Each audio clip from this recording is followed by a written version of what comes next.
Happy Thursday, everybody. Another week, another episode of Cloud Foundry Weekly. Well, we should say happy Halloween, right? Oh, happy Halloween. Yeah. I don't know. I always forget about Halloween. I live out in the middle of nowhere, Nick. So if we had kids come visit us, it would probably scare me more than it would them. So.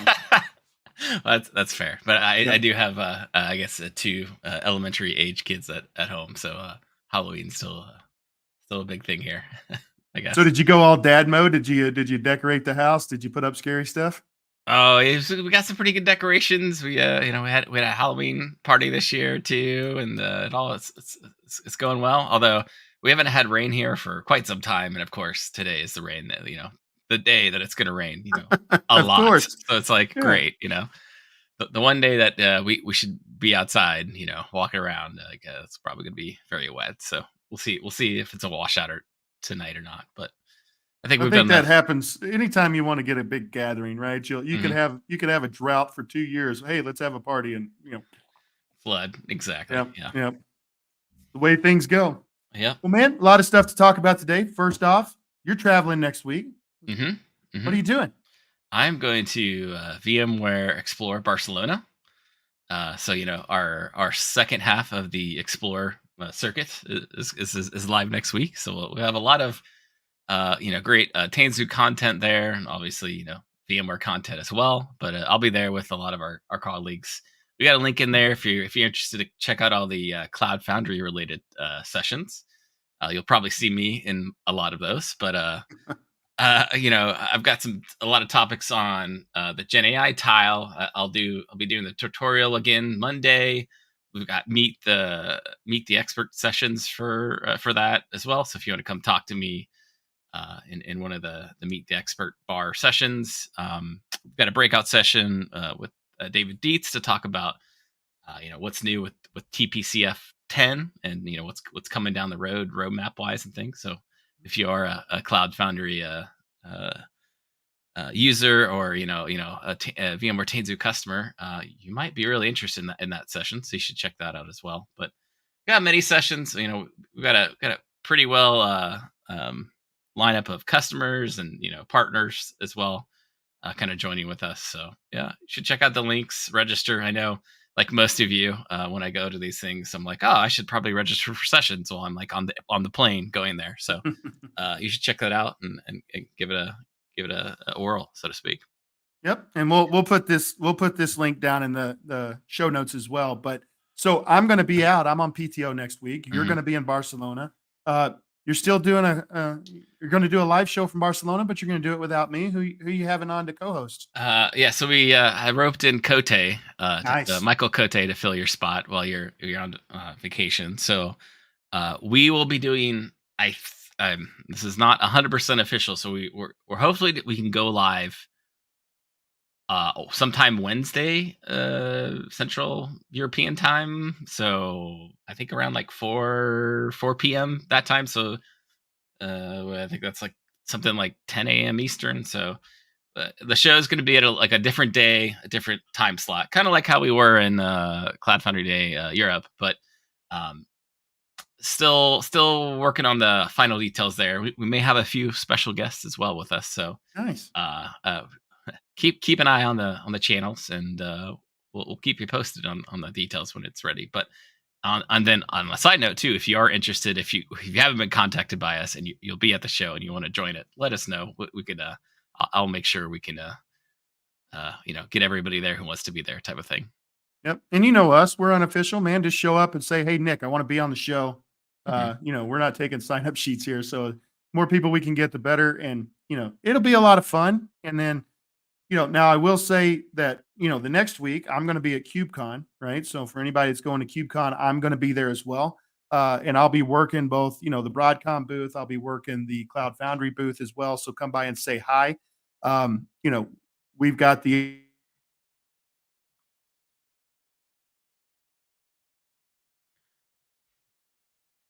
I think we lost you there, Nikki.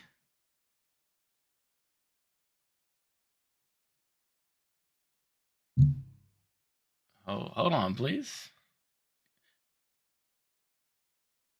I can't hear you. All right, as we do this, I'm gonna bring in our guest to. Let's bring in our guest now too. Hey, Chris, can you hear me? Are we working? I can hear you. Okay. All right. So, yeah, just to wrap up what Nikki was saying, we do have Nikki's going to be at the KubeCon 2 weeks from now. He'll be working the VMware Broadcom booth and the Cloud Foundry Foundation booth. So give that a go. I think he has some more links we can share while we go through there, assuming he returns. But I guess without further ado, Chris, you're back on the show. So you're a friend of the pod. We had you on a little while ago. Yeah, you're within the first 5. So definitely friend the pod. You gave the show a bit of an I guess we'll call it an overview of the cf-toolsuite. Mm-hmm. And I know you've been working on a new addition to the cf-toolsuite, a new app within the program. So I kind of wanted to bring you back on the show and just kind of get you going there, and then we could talk about a little bit about what it does, and there's just it's got a generative AI theme as well, so that's always cool. All of our shows that have generative AI in the title do better than the other ones that do not. So we'll say like GenAI 5 more times and help our YouTube algorithm. But so that was kind of the premise of the idea I had behind the scenes. And I guess, can you tell us a little bit about what you've been working on, and we'll kind of go from there. Sure. Well, sort of in the interim between the last time you had me on and now, the focus for me has really been what are we hearing from our customers? And then sort of lining up with what's interesting technically for me, and all the hype, like you just mentioned it, what's the hype around generative AI? Where's that intersection? And then I wanted to see if I could leverage upon my existing skill sets. I mean, I'm certainly going to be learning new things, but like I want to be able to adapt and augment my skill set. So, if you know anything about the tools that are in cf-toolsuite, they're all built with Java and Spring, and the Spring framework, in particular projects like Spring Boot, Spring Cloud, Spring Data. Well, guess what? There's a new project on the scene. I guess in the last year or so, still in sort of milestone status. It's Spring AI, and so I just wanted to explore that a little bit. So kind of marrying up what I've heard from customers in terms of use cases. What could I do with Spring AI to build maybe a showcase application?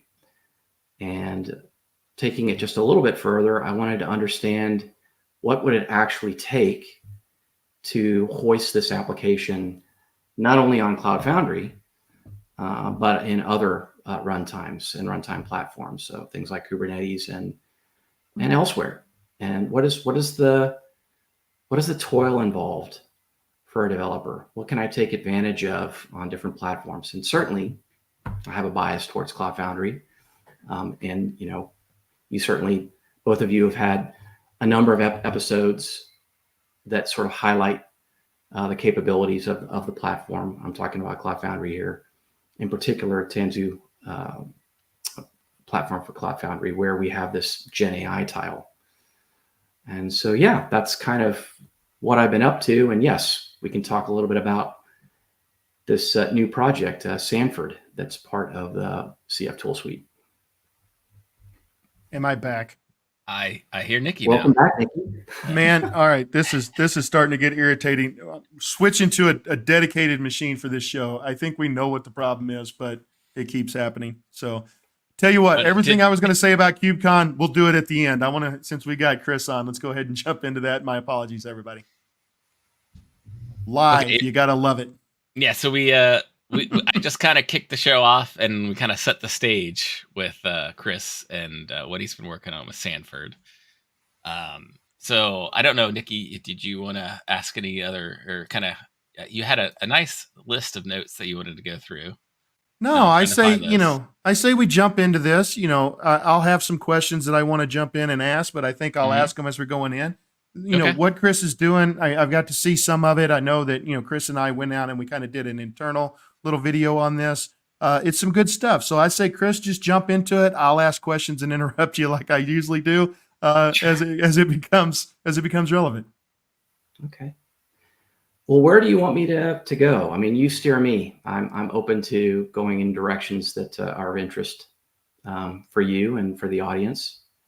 Well, tell you what, let's go ahead and start with one of my questions. So you're talking about Sanford. First of all, how did you come up with the name? What's the story behind the name Sanford? It's a good question. So I have been around the block or two, and I remember a show I used to watch back in the 70s called Sanford and Sons. If you know anything about that show, there's the main character is Sanford, right? So he's kind of like a junkyard curator. And what I thought about and kind of tying it in with the name for this application was, again, customer use cases, and really kind of I would say a very common use case when you're building applications that leverage retrieval augmented generation patterns is document search and summarization. So if you think about documents in the enterprise, they're scattered everywhere in different formats. And what would it mean for somebody in the organization to be able to not just do file searches, because if file searches, you need to know like the file name for the thing. Right.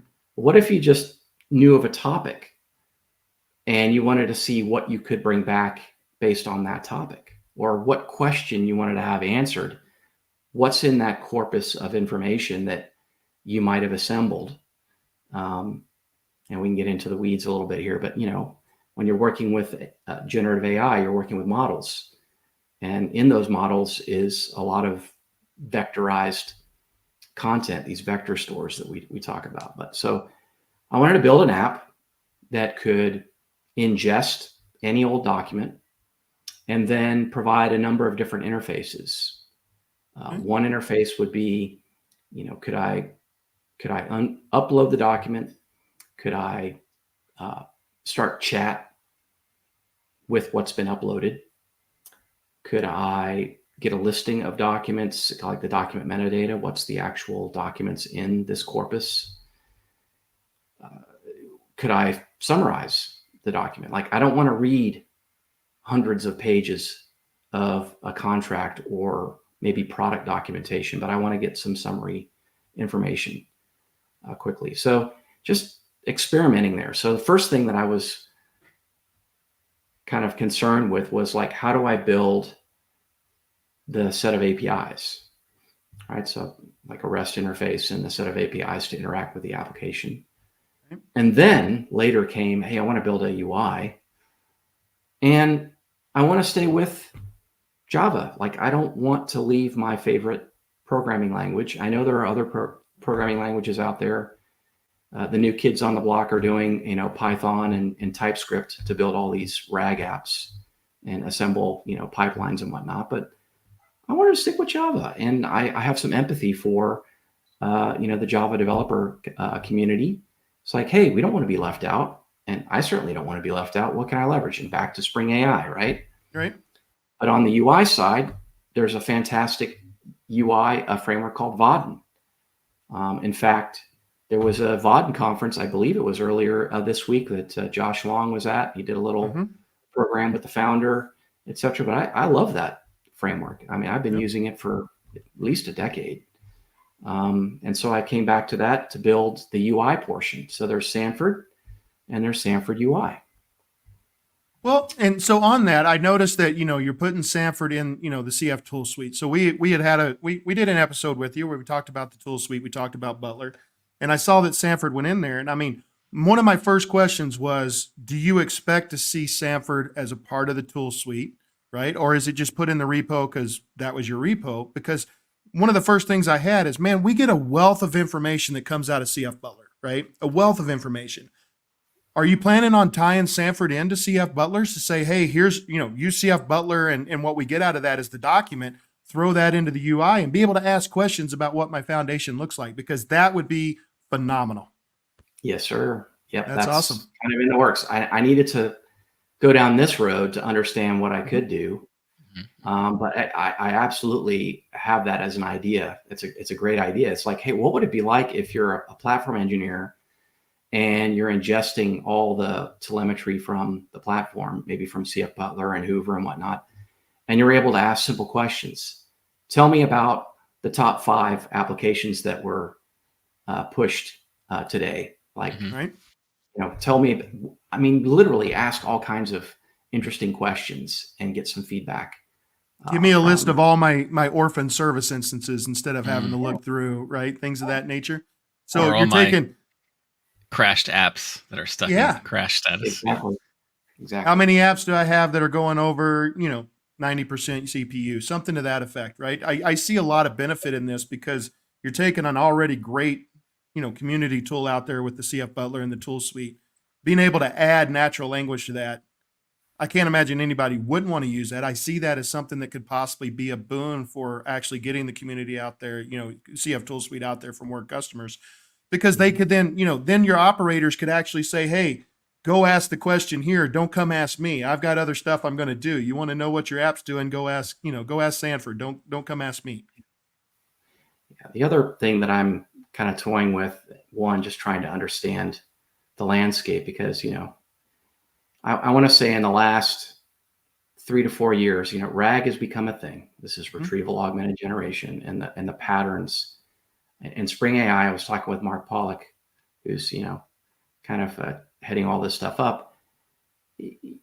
They're really trying to build upon this. And there's a paper.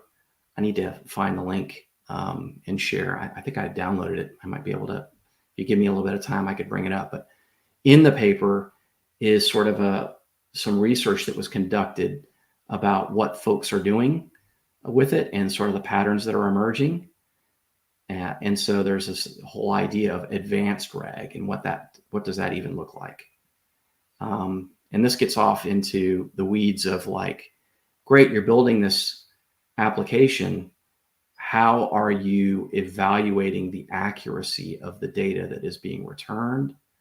How are you making sure that there are safeguards in place so that folks with ill will aren't trying to disturb it in some way or use it for ill purposes, and so many other like cost performance type things. So many other little rat holes, I will say, of just things that you can get into as you're designing and productionizing an app. This app that we're talking about today is nowhere near what it needs to be in order to be run in production, but it is there to kind of prove, what is possible. And so I count on developments with the framework to help me with that. Like I count on the fact that the Spring engineering team is going to continue to make Spring AI better. And then lastly, I'll wrap up with this idea of like, RAG got us so far. It's going to continue to be a thing, but I feel like the emerging pattern right now, and that we're hearing about a lot this year, and will probably be a big thing next year, is agentic patterns. Is this whole idea of agents, right? And so what facilities do we have in the framework to be able to build agentic systems?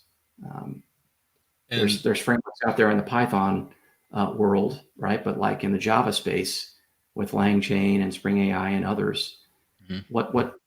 what's there for us to build with? And I guess for those listening who may not know what this is how I think of it. Like, correct me if I'm wrong. The whole like agent or a agentic push is that you have like a regular chatbot and you're like asking it questions, but like the next step would be you ask the chatbot questions and it's like, all right, I'm not gonna go book the flight for you. I'm gonna do all these other things for you. So it becomes more, it starts doing things on your behalf, so to speak. Mhm. Yep. I guess that's the way I think of some of these new agentic identities. But Yeah, I an don't know if that. agent I has don't. agency. Yeah. An agent has agency to do things, and agents can participate with other agents. Like, OpenAI came out with Swarm, right? And so it's this whole idea of, one versus many. If you have many participating, they all might have something useful as input to deliver, a better value response, right? So, Sanford is leveraging, a chat model and an embedding model. If we get into the underneath the covers aspects, but like you could break it down further. And if I were to think about how I might redesign this thing or build it out, I would probably take a close look at that. And I mean, I'm curious about it. I'm trying to learn. I'm trying to practice with it, right? Bring up my skill set and see what's possible. Well, and I got to agree with you. I mean, we look, it was all in the news. Claude just came out with their computer use beta, which is actually kind of going down that route that we're talking about, going out and actually moving mouses and typing for you on a computer and actually using computers. So I think you're right there. The one thing before we get into the demo, the one other thing I want to ask you, and kind of the same question we asked on ToolSuite, is this is a public repo that you've got out there. Are you planning on, is this going to be another community project? Are you accepting people to come in and do PRs and work with you on this? Everything that lands in cf-toolsuite is community oriented. It's open source. Licenses do vary a little bit. Like with Sanford, you will note that it is a GPL instead of Apache. And that's because one of the components that Sanford uses, which is the Minio SDK, along with the fact that it works with Minio as an object store for all the documents, is that's licensed. If you're not using commercial, Minio is licensed with that license, and it basically forces you to do that. Yeah, well, we'll throw the link for the, specifically to Sanford into the show notes as well. But anybody that's out there that's interested, I think this is a great thought exercise. It's a good idea. Chris, correct me if I'm wrong. You had a problem you wanted to solve, right? With going out and doing this, but it's also, hey, going back to when, conversation we had with Adib, just get started. Here's a way for people to come in and look at something that you've created, just get started, play around, make PR requests. Chris can approve them or deny them, right? But it's a good way to kind of start building community around this as well. And I'm sure we'll talk about more about Spring AI and why you chose that other than just, you're being empathetic to Java. But let's get into some demo, man. Why don't you show us what you got? Okay, let me see if I can figure this out.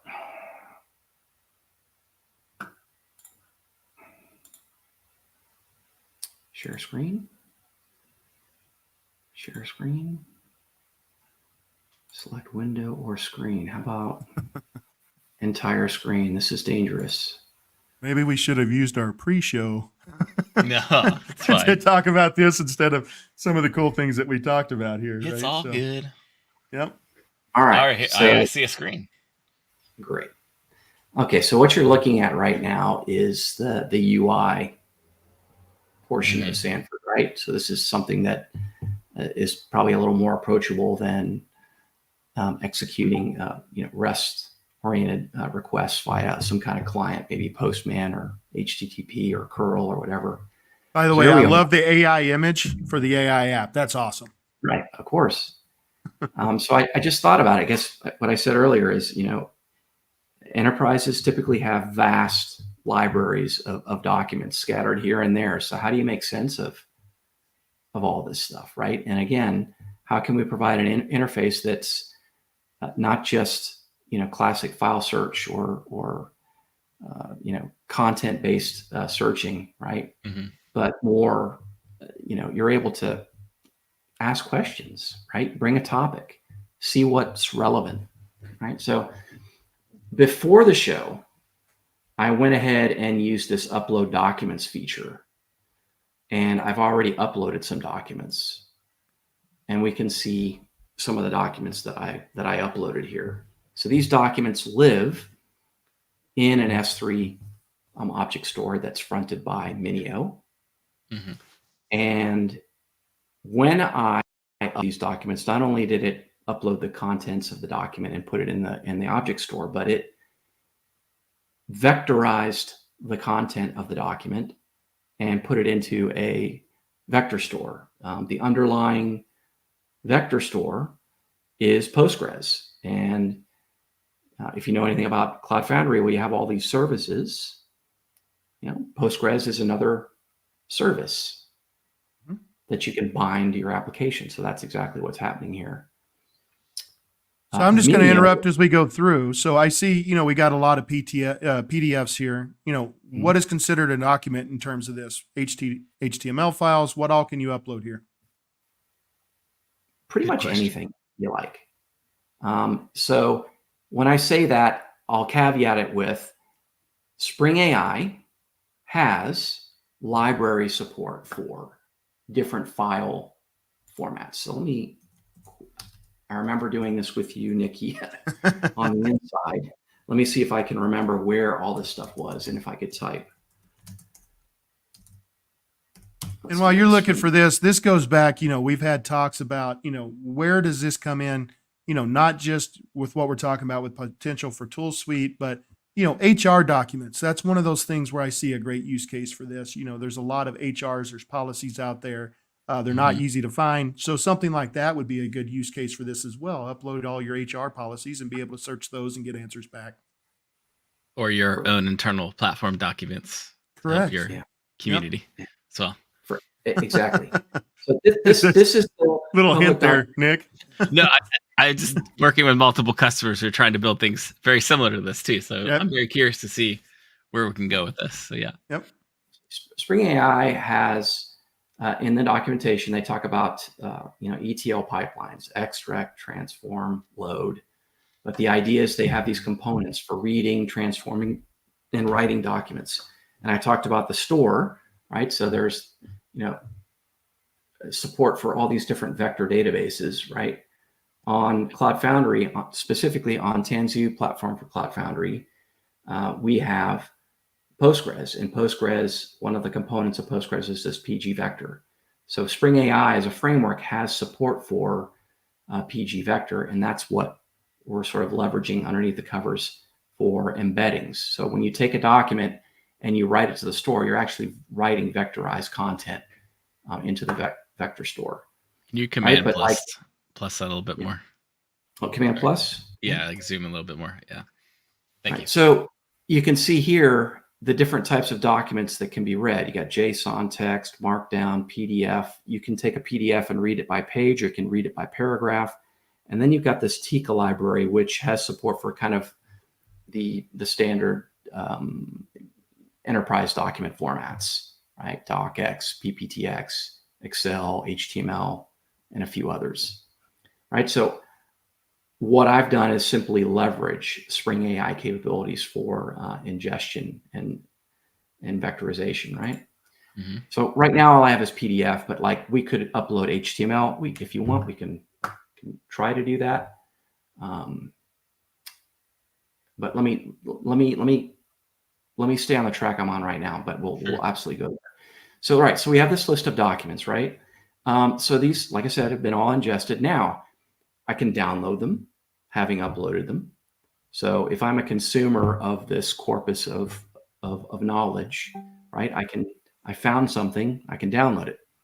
If I simply want a summary, I can click on the summary link. So let me get a summary for this recipe.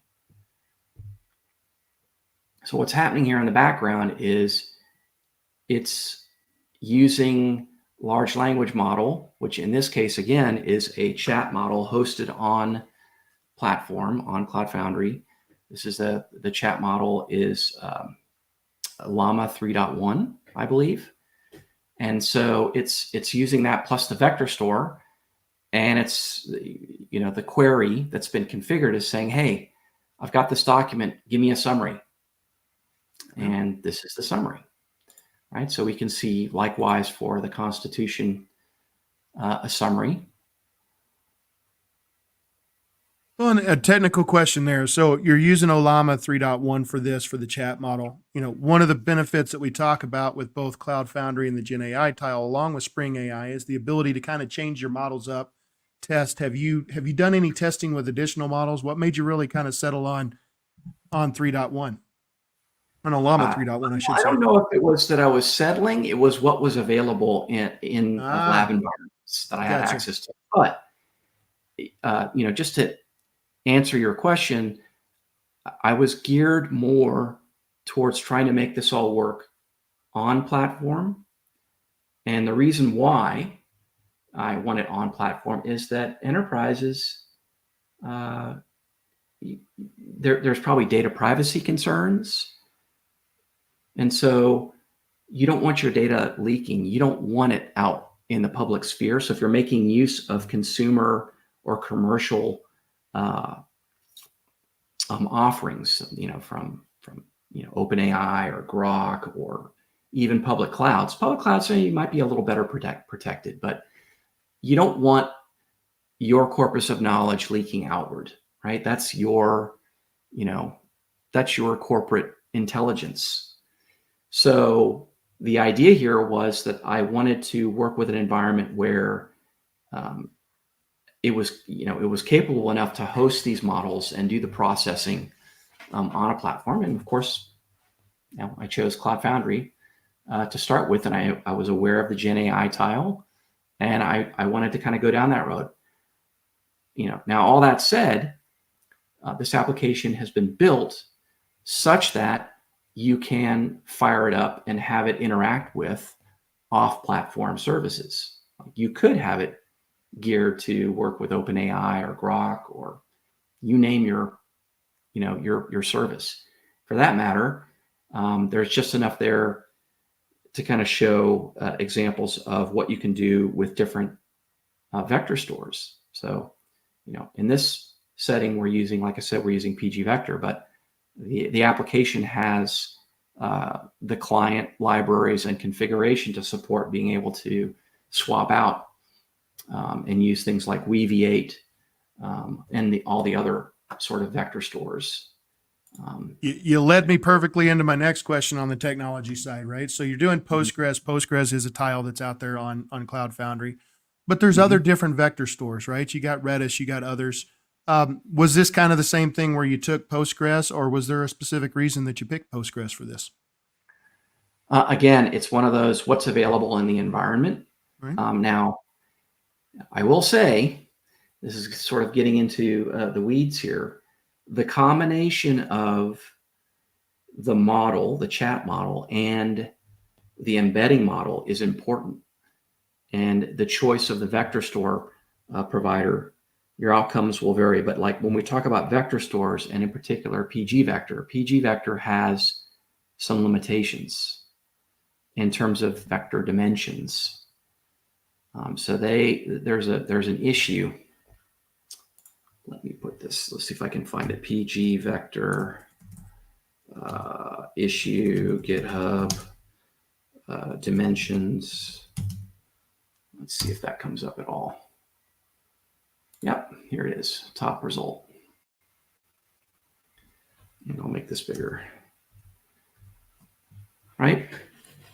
So the limitation, I think, is something like 1568 or dimensions in PG Vector, and folks are asking for it to open up wider because, like, for example, if you're using PG Vector as your vector store for embedding with an embedding model from OpenAI, that won't work today.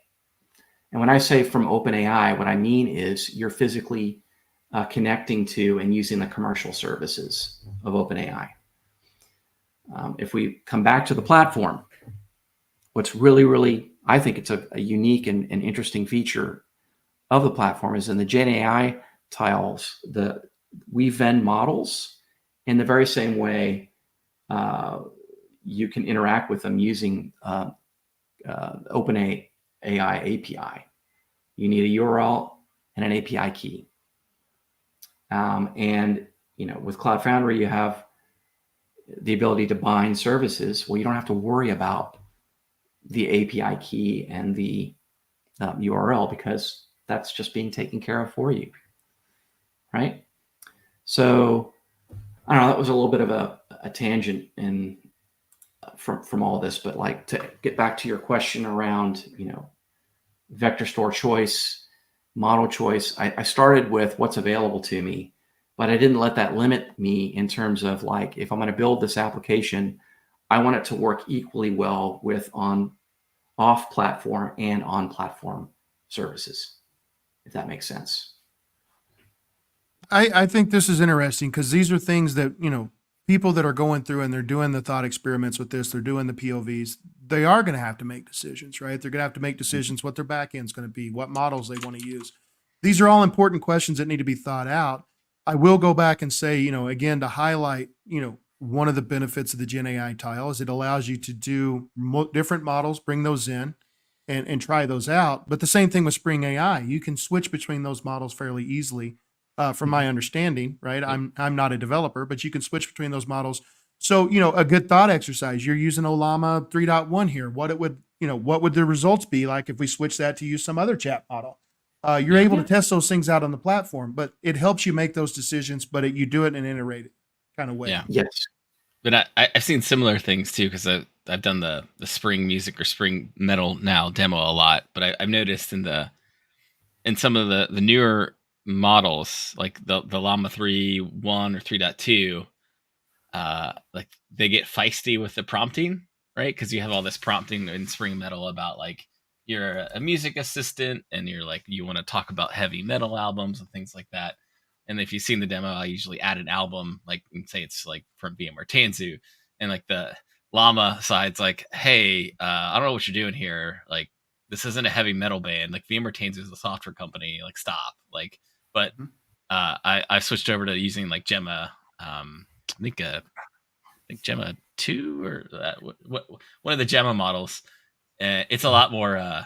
It works a lot better within that ecosystem where it just answers the question that I wanted versus like arguing with me about the prompt. So definitely you can see the differences in model response and how they behave. Yeah, and that's, just the fact that you were talking about, well, which Gemma did I use, right, Nick? So, we put a short out there. There's so many models that you can choose from. Yeah. And a good portion of those are supported by the GenAI tile. But we put out a shot, man. There's, a short out there where there's like Zifu, there's Moonshot. What are those models? I didn't even know what they were. Yeah. So, there almost needs to be kind of a decision chart about what you're doing and help you pick models because there's a lot of different options out there. And as soon as it's published, it'll be out of date the next day. 100%. Yeah. That gets back to what I was saying earlier about evaluating. Mm-hmm. Like you can go off and do all this manual evaluation. Well, you wanted some automation there. So how could you use a model to evaluate other models in terms of the performance and accuracy and safety and et cetera? And so there's a startup in particular that I went to a webinar earlier this week where the founder had a bunch of I'll call them luminaries, folks who are in the startup space in a lot of different categories, talking about the need for these kinds of tools. But like bring it back to Sanford again, and just to kind of really level set on like the tech stack. Can we zoom in a little bit more too? You want to zoom in even more? Yeah. All right. We'll do or I don't know if you click the image and blow it up. Sometimes on the there, yeah, that looks better. Thank you. Yeah. So, these are kind of like, this is kind of like the stack, but like we talked about the vector store, I need to update this because there'll be a new bubble here for Weaviate. But like I can pick and choose when I build this out, what vector store I want, to run with in terms of models, right? I can run with Olama. I can run with OpenAI. I can run with Grok Cloud. Mhm. There are others, right? There are libraries that Spring AI has support for. Here, in terms of the S3 storage, right? I can use Minio, or I've got a Java SDK for Dell ECS in terms of uploading and interacting with content in an S3 compliant object store. The readers, we talked about this earlier for Markdown, PDF, and Tika. The bindings, right? Like how do I not have to worry about the connection details to these services? There are some Java libraries. If you're doing work on CF, well, there's the Java CF-env library. If you're doing work with Kubernetes, well, then you might want to take a look at the Spring Cloud bindings. And so, we'll get into this, but, and I know this show is geared for a Cloud Foundry audience, but like this application can be deployed to other platforms, including Kubernetes. And so, you pick the libraries and tool set for the job.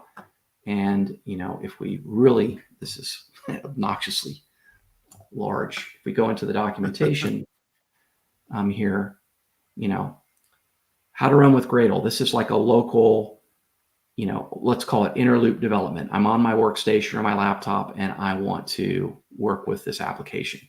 How do I do that? Right? And with different vector databases and with different AI service providers. How do I do this in Cloud Foundry? Right? And it picks one specific use case with PG Vector, but it's not to say you couldn't do it with others. And then how do I do this with Kubernetes? Right?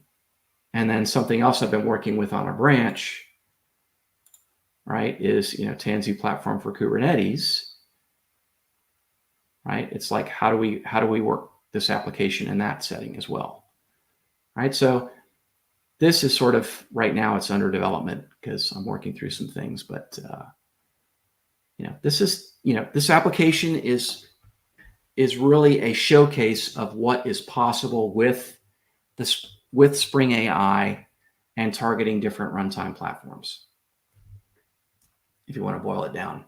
Yep. In that way. So this will be kind of a leading question because we did talk about this kind of earlier at the start, right? That you are including this as part of cf-toolsuite. So what kind of drove your decision there to support this particular app on both Cloud Foundry and Kubernetes when cf-toolsuite is primarily just for Cloud Foundry? Are you looking for this to have both a cf-toolsuite implication, but also just completely separate as well? I don't know where I stand with that. I think this is, it's a valid question. Like, why am I looking at other things outside of Cloud Foundry? This is really sort of a proving ground for application architecture with Spring AI, retrieval augmented generation. How do we integrate with other tools and other libraries? I don't know if you look here, hopefully it's not too small, but you can kind of see this little word chart here of kind of different technologies, but like GenAI use case from look at here, crawler for J. What the heck is that? I mean, that's the capability that powers being able to crawl websites, right? And ingest content, right? So instead of just having a physical document, locally that you want to upload, what if I could say, go to this website and crawl the website for documents, right? So, that's an integrated set of capability here in the application. Could you just have it like crawl a Minio bucket and look for any new like an open file, like let's just say there's like sorry, this is completely random, but like you just like an open web server that just has files on it. Would it just like crawl that I could whole build it. It'd probably be another capability for sure. But like, Minio has an SDK, right? And you can make use of it. In fact, I am making use of it, but I'm just not like that capability of go here and crawl. I haven't kind of implemented. That's a nice idea. I was talking with another aerospace client, and they work a lot with SharePoint. What would it be like to crawl SharePoint repository? Yeah. And see all the information, right? Or a Google So Documents, look at how much stuff people are True. using G Suite, being able to go into Google Documents and pull some of that stuff in, right? Everything that you have access to. And, to be clear, Chris, my question wasn't around, your decision to use Cloud Foundry or Kubernetes, right? A lot of our customers, a lot of people out there today that are using this are going to have to play in both. I think the question was more around, what's the future of Sanford? Do you see this as being an implementation of Cloud Foundry tool suite? And if you do, I'm not sure the Kubernetes side makes sense, but if it's also going to be a standalone, thought process, then having it go on both runtimes absolutely makes sense to me, right? So that was more a question around that, not that I'm not going to kick Kubernetes in the toe here. I'm not So taking it up front. I think the thinking, if I reflect on it a bit, the thinking is going back to what I said earlier, is about I'm learning right. what's possible. I made some choices on the tech stack. So I'm using Java, I'm using Spring, so I'm trying to see how far I can go with it. I wanted to land this first on Cloud Foundry, and I did. And I found that experience very positive. And there's a lot of positive that I can share about the experience and have conversations with our existing customers about this. I didn't want to stop myself from looking beyond that particular runtime. And at the same time, I think if I have empathy for developers, they are having a lot of trouble looking at the things that have to do with getting my app prepared to deploy for a target environment.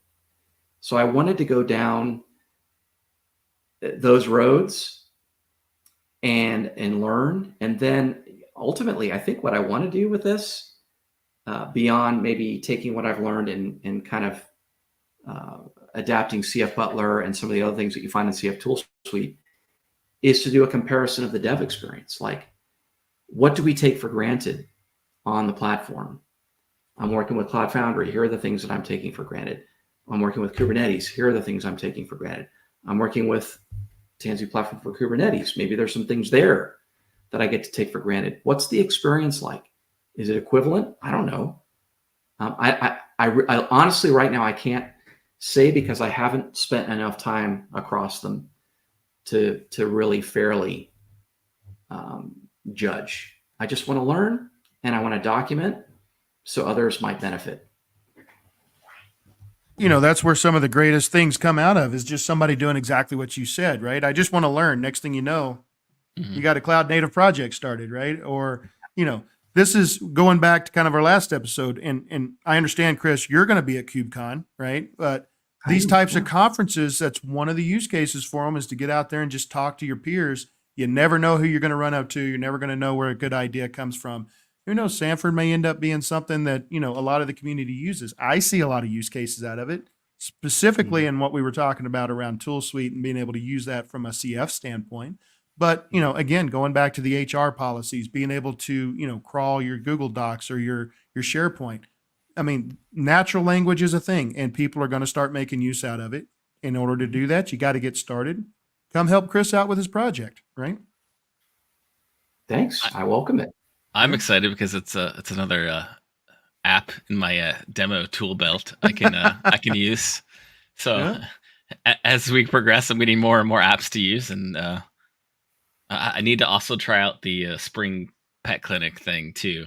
That's been updated as well to have a chat bot as well. Another classic kind of app out there. But I love Spring Music, but man, I'm kind of getting tired of the Spring Music demos. So time to start expanding your horizons there a little bit. Show that we can do more than just music listings. Yeah. Well, I like Open Web UI too, but that's a whole other kind of beast, so to speak. But I'd like to take Sanford just a teeny little bit further in terms of its capabilities, because the mode of interaction is very textual. You're typing. I'd like to be able to talk to it. Literally, I'd like to do speech to text and round trip, even have it talk back to me. So what does that look like? Does Spring AI have some facilities there to make that a thing? I don't know. I'd like to figure out what does it take to do that. Yeah. Well, a quick note there to Chris's better half. We are not responsible for the fact that he goes into his code dungeon for the next 3 weeks to figure things out. We're just making suggestions here. So we're not the reason that you're not going to see him, because he's heads down looking at stuff. But I think that's very interesting, right? I think the crawler bot idea could be huge. Mm-hmm. Kind of a self-servicing, right? Hey, here's my repository for a project, or anything. Be able to summarize all that stuff for us. Yeah, and again, I think about this too, in the sense of, if you think about agents would be listening. Mm-hmm. So anytime anybody is publishing something somewhere, how is it aware? Oh, I have something to do now. I'm going to do this thing for you, because later on you might want to X, Y, or Z, right? Yep. So. Well, and I mean, so that brings up interesting questions for me too. From the security side, it makes me wonder, you have something like that. What are the possibilities of people knowing about internal projects that they shouldn't know about? How do you scope that? How do you put security and, context around who should be able to ask what questions? And, that's a whole different topic I think we're talking about, but this is my fault for listening to DMZ and talking with DMZ so much. Is he makes me think of everything from a paranoid standpoint, right? They're just because you're paranoid doesn't mean they're not out to get you. So, yeah. But I'm looking forward to it, Chris. I think you got some good ideas here. I know it's, you started this, if I'm not mistaken, also kind of based off of a gee whiz question that a customer asked you, and it's turned into so much more. I look forward to seeing where it's going. I guess on another side note, I don't know, we may have covered this last time. I apologize, but how did cf-toolsuite, what was like the genesis story of that? How did that start, so to speak? Because I'm not quite. I don't know. We're kind of going off on a tangent here, but I was just like, how did this start? So. Yeah. Rewind the clock back to 2018, 2017. I think I talked about this in episode 3, but I'll summarize it again. Working with an aerospace company, working with a platform team. We were trying to drive adoption and consumption of the platform. Platform team grew curious about how their product teams and developers across different business units were using the platform. We didn't have anything back in that day that amounted to what we take for granted in telemetry today. And so a collaboration ensued, and it first started out of, can I just get some inventory style reports?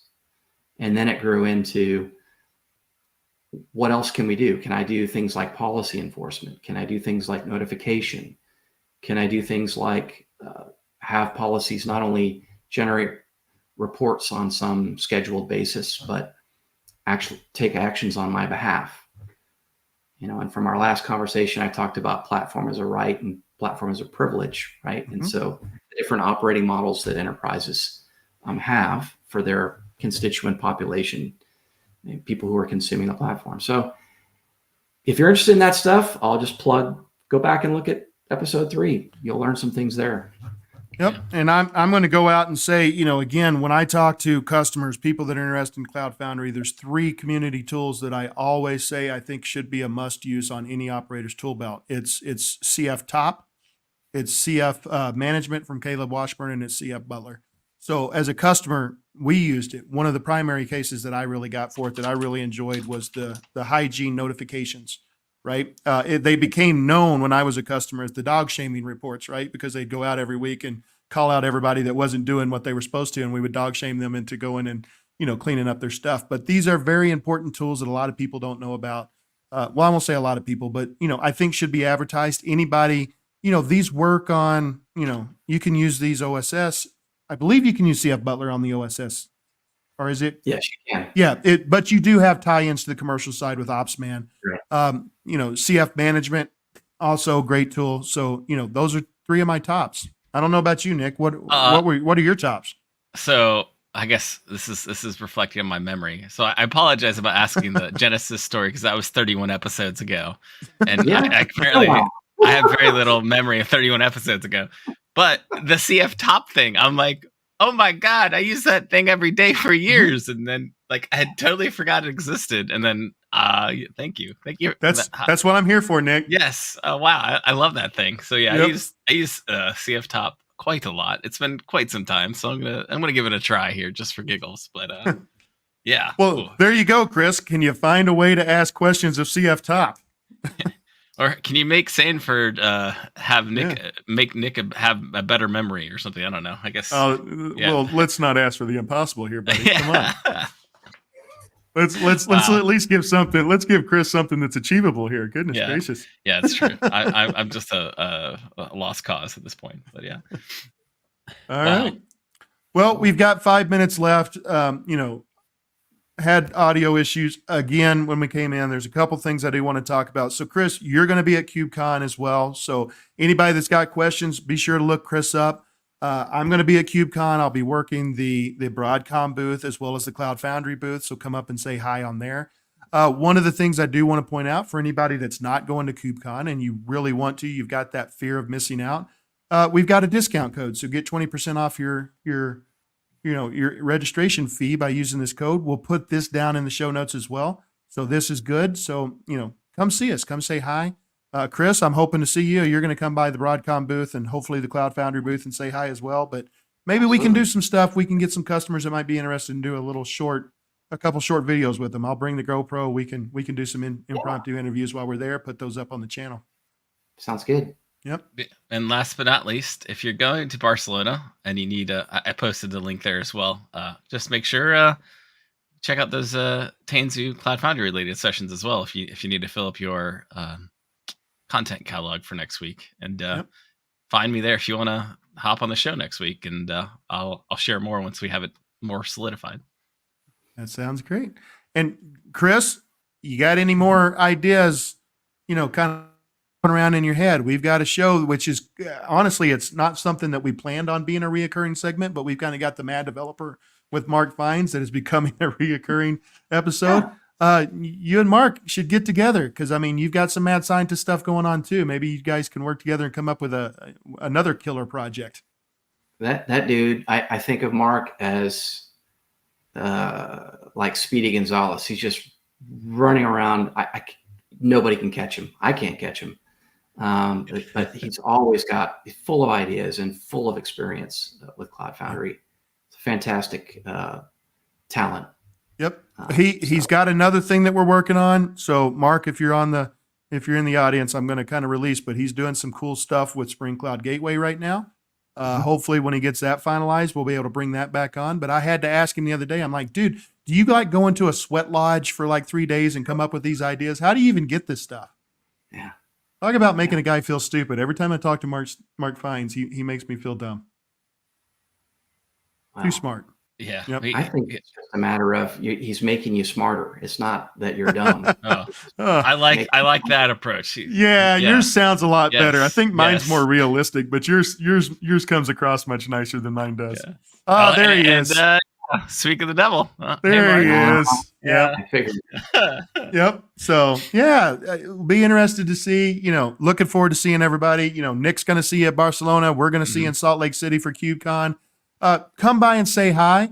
As we always say, the obligatory, make sure you hit the subscribe button and notification bell. We put these out every Thursday, but we are starting to put out some shorts and stuff from some of these videos now as well. We're going to start, hopefully working on getting other content out there, like some of these interviews that we may be doing at Barcelona, kind of impromptu and at KubeCon. So make sure you hit the button so that you know it's out there. Looking forward to talking to everybody. Again, we've got all of our channels. So cloudfoundry.weekly.com. We got the LinkedIn links that are going in the show notes. Reach out to us. If anybody's out there that is a customer, you want to be on the show, you want to talk about what you've done or something cool you're doing, like what Chris is doing here, let us know, man. We would love to have you on the show to talk about that. And last but not least, if you like this episode, check out episode 3, as we previously mentioned, because that's the first part of the cf-toolsuite conversation. I might have to rewatch that to refresh my memory. But yeah, I guess too, are we any last tidbits before we sign off with a CF buy? Anyone? Are we good? Nothing from me. Okay. All right. Well, thanks to everybody watching live. Yep. 3, 2, 1. CF bye. CF bye.